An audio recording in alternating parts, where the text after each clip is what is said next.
विमर्श पे बहुत कुछ लिखा गया है, लेकिन पुरुषों की समस्याओं पे अभी बहुत कुछ लिखना बाकी है। यद्यपि बाहर में होने वाली समस्याओं पे काफ़ी चर्चा की गई है, उसके लिए काफ़ी लिखा भी गया है, लेकिन पुरुष के घर के अंदर के संघर्ष को साहित्य ने उतना अच्छे ढंग से सजाया भी नहीं है और लिखा भी बहुत कम है।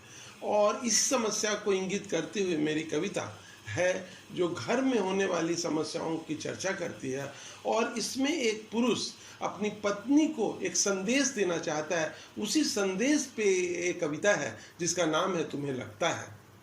और मैं कविता शुरू करता हूँ कि तुम्हें लगता है कि तुम सुलह कर रही हो, तुम्हें लगता है कि तुम सुलह कर रही हो, अनचाही संधि पत्र पर हस्ताक्षर कर रही हो। हम तो बस अपनों की तायद कर रहे हैं, हम तो बस अपनों की तायद कर रहे हैं, तुमसे जीतने की आजमाइश कर रहे हैं। तुम्हारे अरमा जल रहे हैं और हम तो बस फल फूल रहे हैं। तुम्हारे अरमा जल रहे हैं और हम तो बस फल फूल रहे हैं। तुम्हारा मैके की देहरी छोड़ कर आना, तुम्हारा मैके की देहरी छोड़ कर आना और हमारे घर में रच बस जाना। तुम्हारा मैके की देहरी छोड़ कर आना और हमारे घर में रच बस जाना। हृदय बेध रहा है अपने को, अपनों के हिज्र में रहना, अपनों के हिज्र में रहना। तुम्हें सालता है तुम्हारी यही सोच, तुम्हें हर रोज मारता है।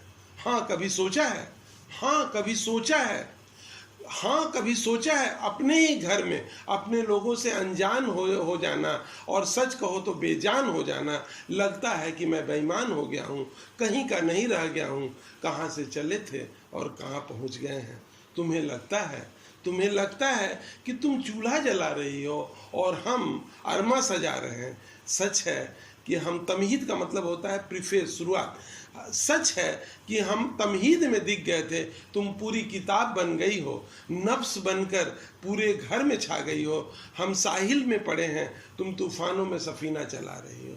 तुम्हें पता नहीं है शायद, तुम्हें पता नहीं है शायद अपने घर में अनजान होने का गम। तुम्हें पता नहीं है शायद अपने घर में अनजान होने का गम। चुपचाप रहना और आंखों का भींग जाना, चुपचाप रहना और आंखों का भींग जाना।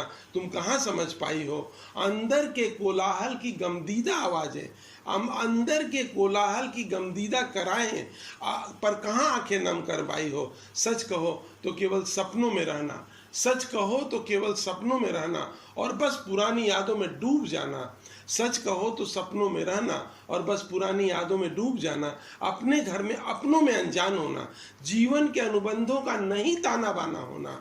अब हमें भी बहुत खलता है, घर में अकेले हो जाओ ना तो सीना बहुत जलता है। घर आने से डरता हूँ, घर आने से डरता हूँ, आँख मिलाने से डरता हूँ, बिना तोले हर बात सहता हूँ। तुम्हारे अपने मुंह में कहाँ जबान रखता हूँ, तुम्हारे आदेश को सर माथे पे रखता हूँ, शब्दों को दिलों में बांध कर रखता हूँ। घर आते हुए डरता हूँ, घर आते हुए डरता हूँ कि तुम बुरा न मान जाओ, इसका अंजाम माँ को न सहना पड़े और पिता को फिर से न मरना पड़े। बहुत बहुत धन्यवाद श्रोताओं को।